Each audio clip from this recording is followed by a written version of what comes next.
Welcome, everyone, to the deep dive. I'm really glad you could join us today because we have, well, quite an exploration ahead. We certainly do. Our mission, as always, is to sift through all the information out there, the research, the stories, and bring you, our listener, the core insights. We really want you to have that aha moment. Turning complexity into clarity. Exactly. Taking that pile of research and making it, clear and maybe even useful. Today, we're taking this rather intriguing journey. We're looking into two activities that seem, well, pretty different on the surface. The expressive power of singing and the captivating challenge of puzzles. It's a fascinating pairing. We're going to try and uncover the hidden depths, the surprising benefits, the cultural weight behind both of them, all drawn from our sources, some great stories, practical tips, cultural gems in there. Get ready for a bit of an adventure, really. Yeah, revealing how these everyday things, singing a tune, solving a crossword, how they enrich our lives, connect us, and honestly keep our minds feeling vibrant. It is an inspired pairing, isn't it? Because you're right, at first glance, you might not immediately see the connection Not obvious. between, say, bursting into song spontaneously and really knuckling down on a complex puzzle. Right. But as we started digging into the material, what really jumps out is how both tap into these fundamental human needs. Like what? Well, expression, connection, cognitive engagement, they're different roads maybe, Yeah. but they seem to lead to a remarkably similar place.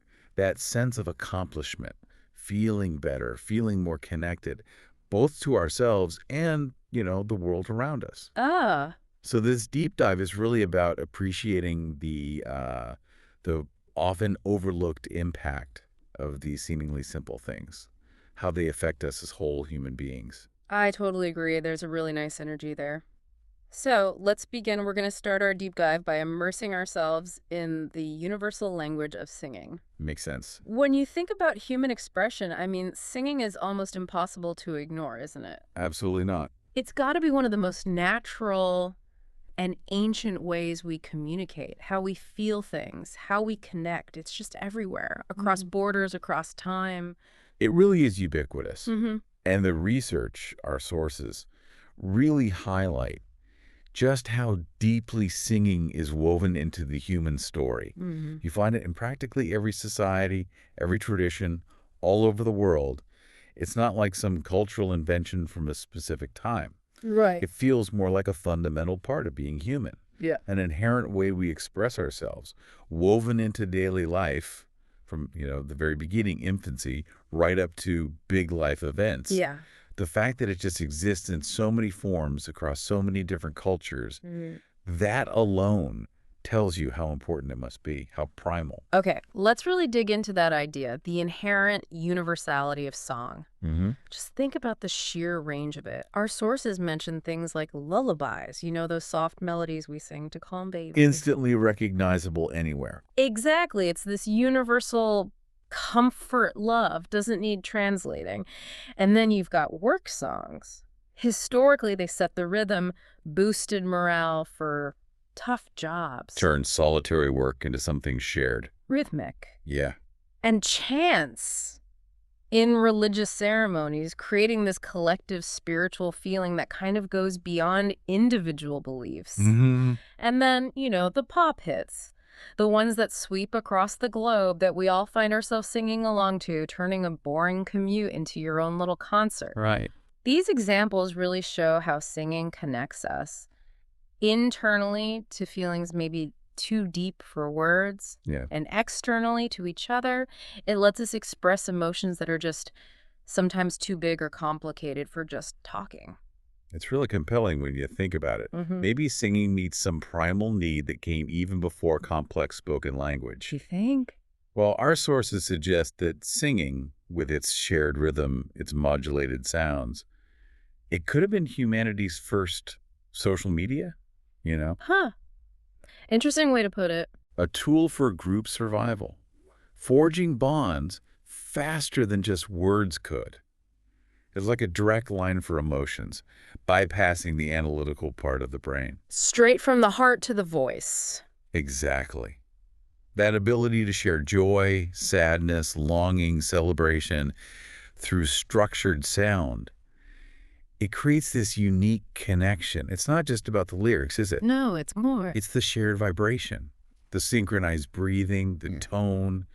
When you actually sing together, it creates this immediate sense of belonging, mutual understanding, like weaving a tapestry of human connection that strengthens the group and makes individuals feel better all at the same time.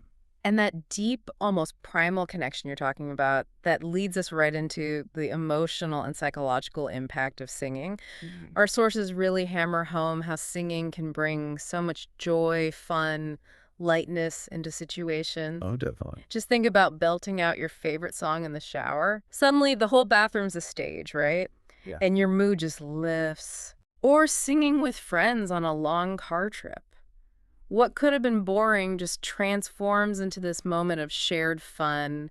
Everyone's smiling, spirits are high. It's a powerful mood shifter, Mm. often immediate. Right. And what's really cool is the science that backs up these feelings we all recognize. Okay, tell us about that.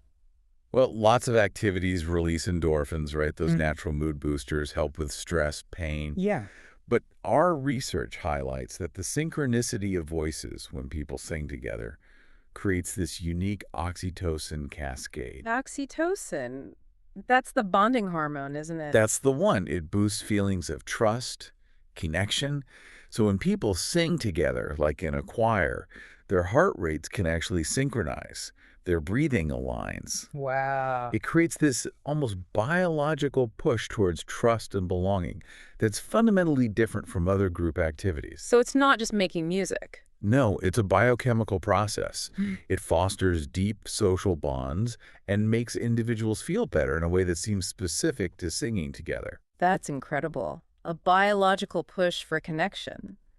And speaking of depth, singing also works as this vital vehicle for storytelling. Absolutely crucial. Our sources point out how folk songs, especially, aren't just nice tunes. They act like these living historical and cultural archives. Right. Through these songs, stories of love, struggle, big historical moments, hope, they get passed down carefully from generation to generation, often with lessons or warnings tucked inside the verses. Which makes you wonder, how did societies keep their collective memory, their values alive before most people could read? Good question. Folk songs are ingenious, really. Unlike written records, which only a few could access historically. Right? Songs are naturally communal, easy to spread through just listening and repeating. They pack complex stories and emotional truths into memorable tunes and rhythms. Makes them easier to remember and pass on. Exactly. They can carry the weight of a whole community's history, like a living library of their experiences. So singing isn't just entertainment. It's this profound cultural tool for keeping identity alive, teaching the next generation about their past, making sure important lessons and stories stick around. A living history, echoing through time. That's powerful. Now let's fast forward to singing in the modern world. Even with all our tech, our digital lives, singing is still everywhere, isn't it? As pervasive as ever. You've got the buzz of karaoke bars, the shared feeling at concerts. Huge communal experiences. It's taught in schools, and you see it exploding on platforms like TikTok, these viral singing videos. It's constantly reinventing itself. What really hit me from our sources, though, was this powerful message. The act of singing, just doing it, is healing and joyful in itself. It doesn't matter how good you are vocally. Yeah, that's key. The sincerity, the expression, that's what matters more than hitting every note perfectly. And that's such a critical point, especially now when we often see such polished professional performances everywhere. Right, sets a high bar. But this reaffirms that the real value isn't just in that professional skill. It's in the raw, honest, accessible act of singing. The release, the joy. Exactly. The catharsis, the sheer fun of letting your voice out. This message kind of democratizes singing, doesn't it? Makes it a tool for well-being that's available to absolutely everyone, no matter their perceived talent. I like that democratizes singing. So the sources basically say, next time you're feeling a bit down or just need a lift, Yeah. give it a try. Yeah. Hum something, sing softly. Belt out a favorite tune if you want. You're for it. You might just find it brightens your day unexpectedly, proving that the act itself is often the real reward. That's a fantastic invitation for everyone listening to embrace their inner singer. Now, to really appreciate singing and maybe talk about it better, it helps to know the specific language we use. We often use phrases that seem simple, but they carry a lot of meaning. Knowing them helps us describe our own musical feelings and experiences. Like we naturally sing a song, right? Mhm. But have you ever thought about how specific that is compared to, say, playing an instrument? Different actions, different verbs. Exactly. Or when a singer hits a really high note, we say they hit the high note. It's a specific idiom for that vocal achievement. Captures the difficulty and success. And in a group, people often sing along with the song, joining in together. That shared enjoyment. Yeah. And it's not just knowing the words, is it? It's understanding how they fit together to mean something precise. Right. Like our sources mentioned, sing from the heart. That doesn't just mean making noise with your Motion voice. implies emotion. Deep, genuine emotion. Sincerity winning out over just technique. And when someone really lets loose powerfully, we might say they belt out a tune. Creates a strong image. Definitely. Powerful, uninhibited singing. These phrases are like brushstrokes, painting a clearer picture of what singing is like. Oh, and the sources also mentioned how crucial it is to warm up the voice before singing. Right, the physical preparation. Yeah, it highlights that singing is physical. These little expressions help us appreciate the craft and the feeling behind it much more deeply. That's a great way to put it, painting pictures with words. And just as language helps us describe singing, it also helps us avoid common mistakes. Ah, yes, the pitfalls. Our sources flagged a few common linguistic errors people make when talking about singing. For instance, distinguishing sing a song from play an instrument. Crucial difference. You sing a song, but you play guitar or piano. We don't usually play a song in quite the same way. Right. Another one is saying, I listen singing. The correct way, our sources point out, is I listen to singing. You need that little word, too. These small distinctions tell you a lot about how English works, actually. How so? Well, the sing versus play thing shows specific verbs go with specific musical actions. And needing listen to shows how some verbs of perception need prepositions. It's a common hurdle. Got it. Our sources also warn against using good as an adverb for singing. Ah, yes. You should say she sings well, not she sings good.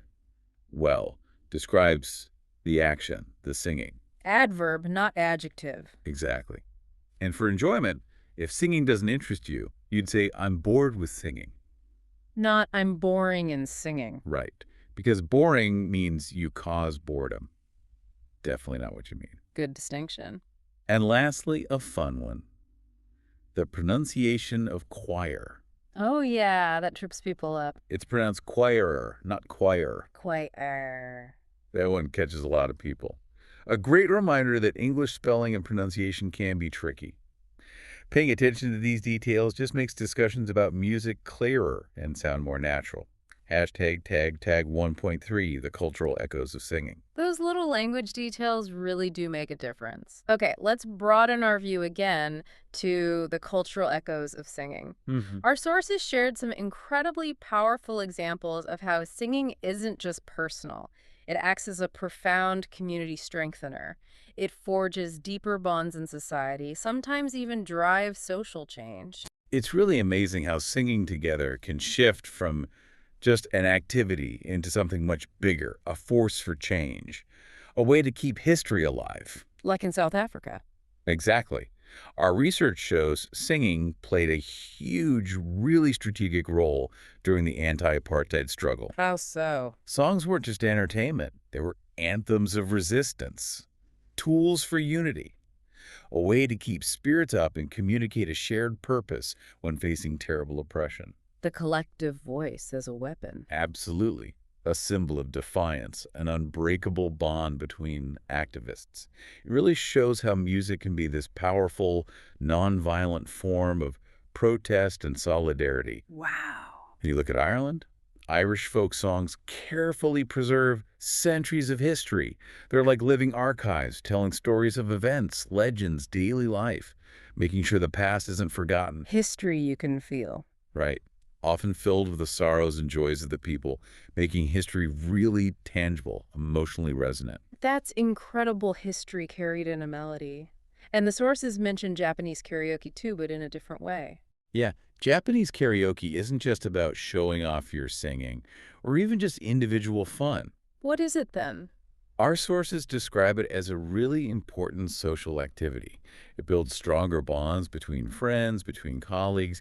It creates this relaxed, fun space where people can let their guard down, sing, connect outside of the usual formal structures. Ah, interesting. In a society that really values group harmony, karaoke provides this unique outlet for emotional release and bonding among equals.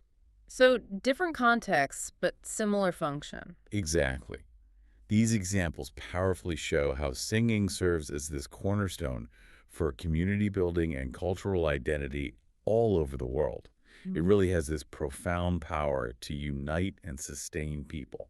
Those examples really drive home the incredible power of a shared voice, whether it's for protest, remembering history, or just bonding with friends. And that actually brings us nicely to the second half of our deep dive.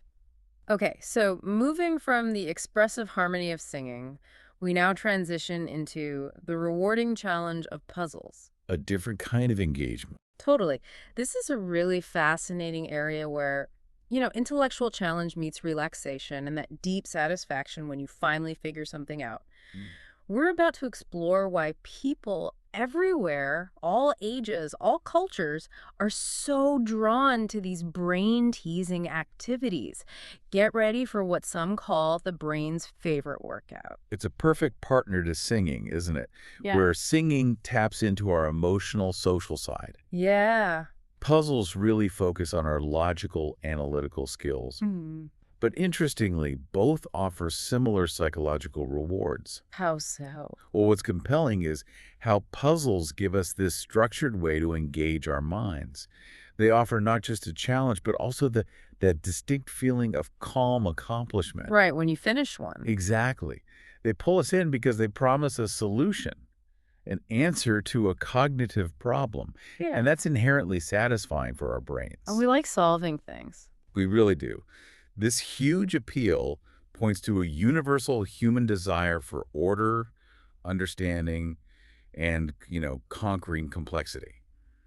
Puzzles give our brains that satisfying win they often crave in the middle of all the messy, ambiguous problems of real life. Okay, let's start by unpacking the dual nature of puzzles. Good place to start. Our sources are really clear.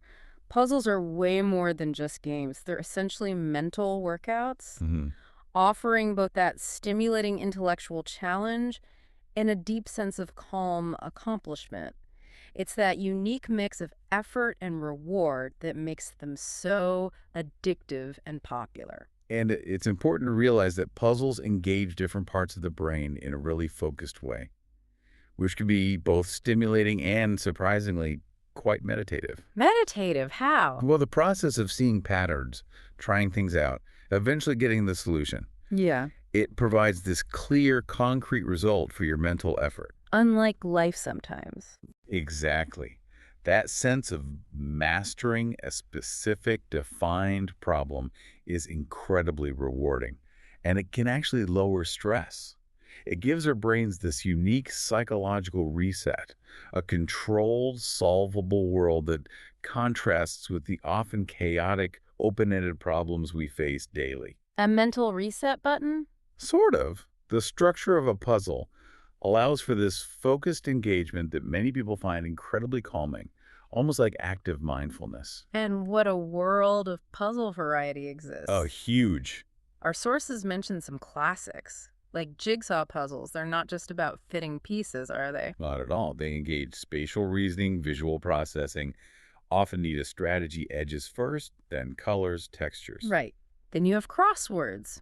Great for language skills, memory recall. You need the words, but also deductive reasoning to figure out tricky clues. Test your vocabulary and general knowledge. And of course, Sudoku, the number puzzle that pushes your logic and pattern finding, but you don't actually need to do any math. Pure logic. Each type offers a different kind of challenge, uses different cognitive muscles. It just shows the many ways our minds like to be stimulated. And the sheer variety itself reflects how diverse our minds are, which is a key takeaway from the sources. Makes sense. Jigsaws for spatial skills, crosswords for language, Sudoku for logic. Hmm. The fact that each type has such a dedicated global following shows how well they cater to different cognitive styles and preferences. Something for everyone. Pretty much. They aren't one size fits all, which makes them universally appealing because you can always find a puzzle that clicks with your mental strengths and interests, making learning and fun really inseparable. And beyond just being fun, puzzles deliver significant cognitive benefits of puzzle solving. Big time. Our sources are very direct about this. Puzzles are solid brain workouts. They actively keep our minds sharp. As we patiently figure out or work out the solutions, our problem-solving abilities genuinely improve. Our attention to detail gets honed because we learn to spot tiny differences, subtle connections. You have to focus. And maybe most importantly, our patience grows. We learn to stick with tricky parts, not just give up. Perseverance. The whole process, reading clues, testing ideas, deducing answers, it's a robust mental exercise. Strengthens neural pathways, builds critical thinking. And what's fascinating is that these benefits aren't just for kids learning stuff. They last throughout our lives. Well, so. For adults, doing puzzles regularly can really contribute to what's called cognitive reserve. It might potentially delay age-related mental decline. Really? Yeah.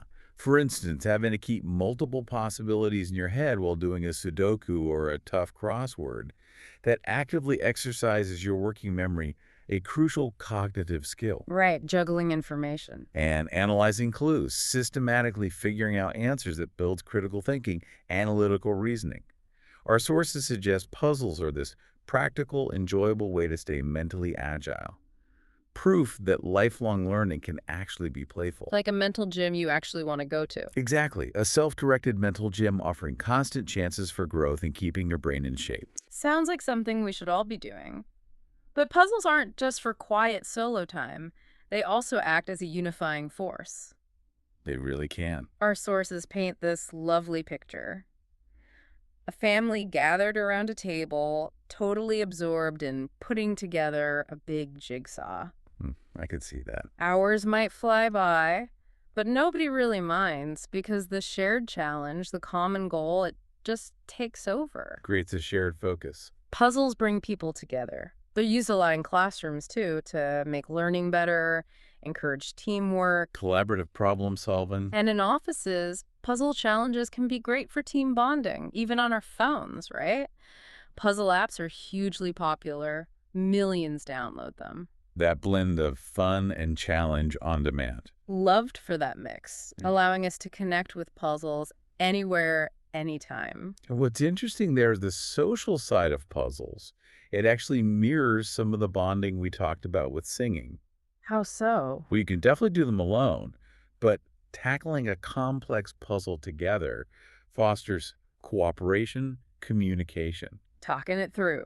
and that shared sense of achievement when you finish. Sure. In a classroom, it makes learning interactive as students look for or search for solutions together. Right. In an office, it can break down barriers, encourage problem solving in a fun, low-pressure way. And the popularity of puzzle apps, well, maybe that speaks to a global need for accessible mental engagement. A quick, satisfying escape from the daily grind. A little moment of focus. An achievable challenge that feels instantly rewarding, whether you're by yourself or working with others. That shared accomplishment feeling is really something special. And puzzles, they aren't new, are they? They have quite a history. Let's take a glimpse into puzzle history. Yeah, they go way back. Our sources say puzzles have been around for centuries, stretching back to ancient times. You find riddles in old literature designed to test wit, wisdom, Mhm. and intricate mechanical puzzles made of wood or metal that challenged your dexterity, your spatial thinking. They've always been with us. And what's interesting is how each culture's unique puzzle styles often reflect their own creativity, their intellectual traditions. Makes you wonder, why have puzzles stuck around for so long in so many different places? Good question. Our research suggests it taps into this fundamental human drive to understand things, to organize complexity, to master systems. Ah, Ancient riddles, for instance, weren't always just for fun. They often taught morals or tested intelligence for, say, leadership roles, embedding wisdom in a tricky format. clever. Mechanical puzzles, on the other hand, maybe honed practical skills, innovative thinking, showing off a culture's ingenuity. Each culture's puzzles give us clues about what kinds of intelligence or creativity they valued. So puzzles reflect culture. In a way, yes. Their long history shows that the joy of solving a problem, whether it's simple or really complex, is just a timeless part of being human, rooted in our deep need to make sense of the world. From ancient riddles to modern phone apps, it really shows they have lasting appeal. And to wrap up this section, it seems clear there are puzzles for every age and stage. Absolutely universal. Our sources really emphasize this, whether you're a kid learning logic and basic problem solving, Building foundations. an adult looking for relaxation and mental stimulation after work, Keeping sharp. or an older person trying to keep their brain active and nimble, that there's always a puzzle out there for you. Puzzles are just clear proof that learning and fun really can go hand in hand throughout life. And what's great is how puzzles offer scalable challenges. They adapt to different ages and abilities. Oh, right. For kids, they provide early lessons in pattern finding, sequencing, fine motor skills. Essential stuff. For adults, they're an engaging way to exercise the mind, flex mental muscles maybe not used much in daily routine. Use it or lose it kind of thing. Pretty much. Yeah. And for older adults, they're a vital tool for cognitive maintenance, fighting off mental sluggishness, and encouraging them to think through problems and just keep on engaging their minds. Keeps the brain active. Our sources really position puzzles as proof that intellectual growth and fun aren't just for school. They're lifelong activities that can be nurtured through play, offering ongoing benefits for mental health and well-being. That's a really powerful message for lifelong learning. Now, just like we did with singing, when we talk about puzzles, there are specific words and phrases that are really useful. The puzzle lexicon. Exactly. They help us talk about the specific challenges and wins in the puzzle world. For example, the main goal is always to solve a puzzle. The ultimate aim. It's a precise term that captures that feeling of intellectual victory. And when we had a really tough one, we often call it a tricky puzzle. Signals a higher level of challenge, needs more strategic thinking. Yeah. And the language we use really does shape how we experience it. Our sources show these phrases aren't just vocabulary lists. No. They're part of the shared language puzzle fans use to talk about their hobby, the struggles, the breakthroughs. The community language. Think about how we describe the process of solving. We might figure out a clue or work out a really difficult section. For a jigsaw, we put together the pieces. These verbs bring the active step-by-step process to life, from finding the first clues to slowly deducing and assembling. These common phrases, these collocations, they're like the building blocks for clear communication within the puzzle world. Like a toolkit for the mind and for talking about it. But just like with singing, There are some common language traps when talking about puzzles that our sources help us avoid. Always good to know the common errors. First up, a frequent one is saying play puzzle. It sounds more natural, more correct to say do a puzzle or solve a puzzle. Right. You do an activity, you solve a problem. Makes sense. Similarly, people sometimes say, I make puzzle, especially learners.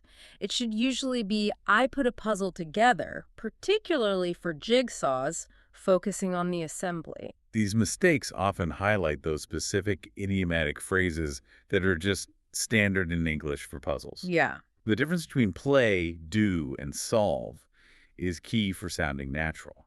Play can seem too casual, maybe without a clear goal, whereas do or solve fits the goal-oriented nature of puzzling. Okay. And then there's the small but important difference between riddle and middle. Ah, easy to mix up the sound. A riddle is a type of puzzle, that cleverly worded question. Middle just means the center of something. Got it. Riddle middle. And finally, our sources clarify the pronunciation of Sudoku. How should you say it?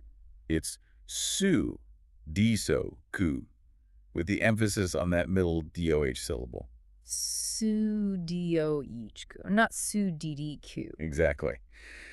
Getting these nuances right just makes your conversation about puzzles sound that much more fluent and precise.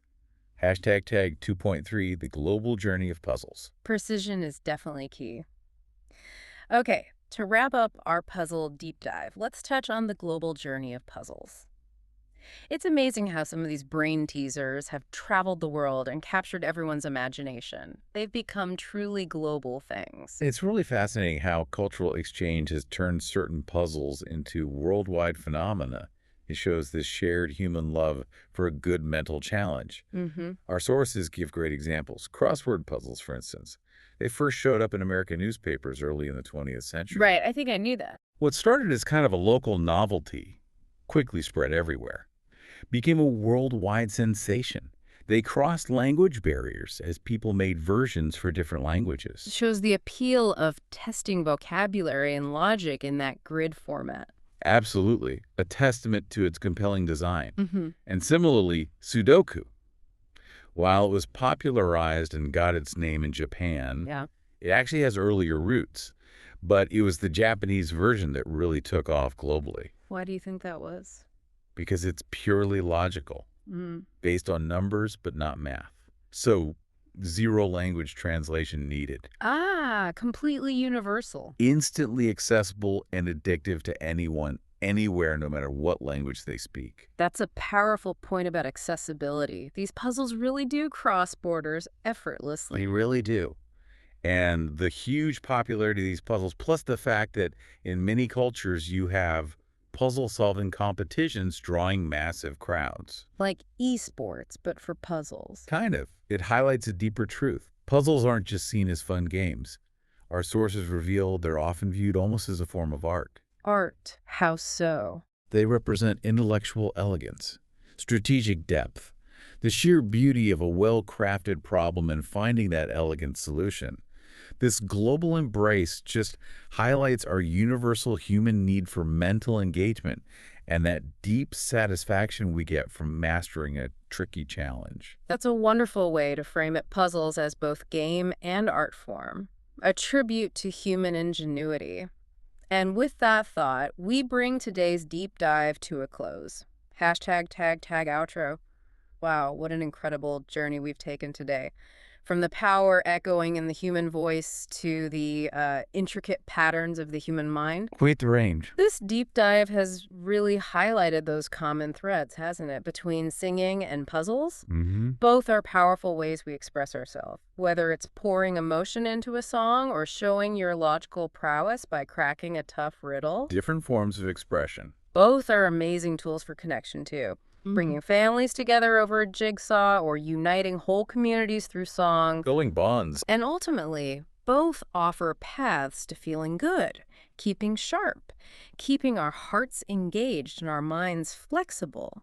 It proves that sometimes the deepest satisfaction comes from really engaging fully with what we're capable of. And this really leads to a final question for your listener to ponder. Oh. What other activities in your own life, things that seem simple, maybe even mundane, Hmm. what depths might they hold? Hmm. What everyday actions could be waiting there, ready to reveal layers of expression you hadn't noticed? Or unexpected connection? Or even powerful cognitive benefits? Interesting question. We'd really encourage you to actively look for those moments. Maybe it is humming a tune on your way to work, or belting out a song while you're doing chores, or maybe tackling that tricky brain teaser you saw somewhere during a quiet moment. Find the hidden depths. Yeah. Embrace those small chances to enrich your daily life and discover the hidden power, the hidden joy in things we often take for granted. That is a fantastic thought to leave everyone with. Thank you so much for joining us on this deep dive today. Pleasure to be here. Until our next exploration, keep singing, keep puzzling, and keep discovering the magic hidden in the everyday. Goodbye for now.